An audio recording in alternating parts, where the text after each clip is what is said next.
All right, I can promise you that this is going to be the best part of your Monday because look at the furry friend that Anna Kooiman has brought along. We are talking about 5 tips with your day. Anna Kooiman, thanks so much for being here. We love having you on Mondays, and we love your new little friend. Who is this? We are talking puppy training tips today on our 5 things. This is little Lucy. We just got her, our family just got her 2.5 days ago, so this is all very fresh for us. You know, she's very small right now, only about 20 pounds at 13 weeks, but she'll probably get up to about 70. Yeah, check out her paws. They're gigantic. She's so cute, though. Such a doll baby. So 5 tips. We're starting with number 1, and that is setting your puppy up for success. Right. So you want to make sure that your little one has got some areas where they're not having to hear no, no, no, no, no all the time. So little Lucy does not have run of our entire house. We've actually cordoned off part of the house. We have these great big wooden hefty sliding doors that we used on day 1. Yesterday my husband installed a baby gate. So, you know, we'll probably keep it up for, I don't know, 6 months to a year till she learns this is your boundary. You're not allowed in the living room, the dining room, the master bedroom, all of that. We also made sure to pick up our kids' toys. So by the fireplace we have a little wooden crate for my son who's 5 and my little girl who's 2. So we've got doll babies and little Lego and all sorts of things that would be hazardous to this one. And just opportunities for us to be yelling, no, no, no. So we made sure to pick those up. It really is like having a baby. You have to, you know, make sure that they're not going to get into anything that's going to be bad for them, get them in trouble, because you also don't want to end up with a big vet bill. Yeah, exactly. And, you know, we have to remember as well that our puppies, this is a very long-term commitment. So it's not really a good idea to go, oh, hello, surprise, honey, I'm home. Look what I got for you. Yeah, exactly.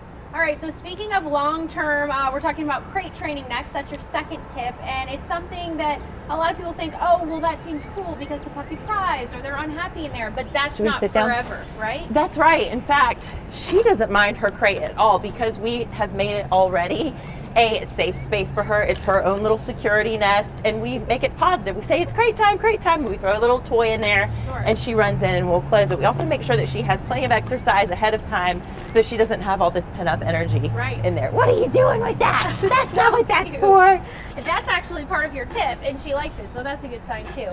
So crate training is a positive thing, and work through it, make it a comfortable, safe space for them. Absolutely. And our crate, because she's so large, is one of the wire ones, you know, that you can see through.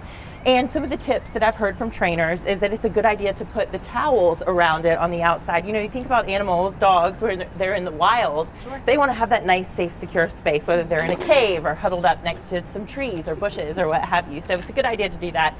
And then they're not constantly looking around behind them like this. Yeah. And we were talking earlier, puppies, everything they do is cute. That leads us to tip number 3.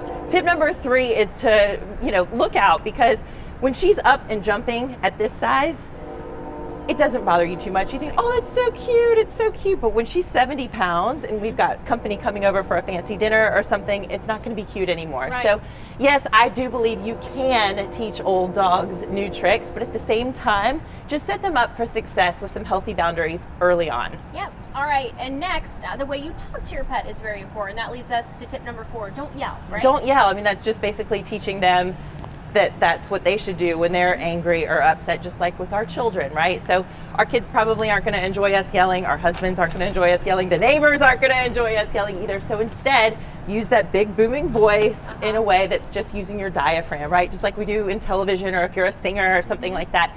And make sure you know what words you're using and stay consistent with it, whether it's no, whether it's stop it, whether it's leave it. Don't, you know, mix them up from the beginning.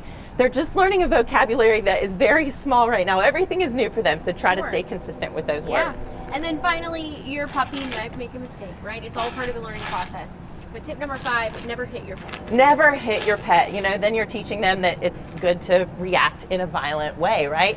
So I have a little secret weapon that I've brought along, and this will work even if your dog is older. So and listen Lucy up. Loves it. She loves it.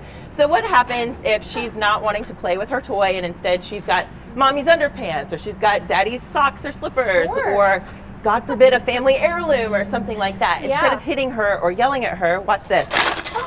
It jars them just enough to make them, it's unbelievable.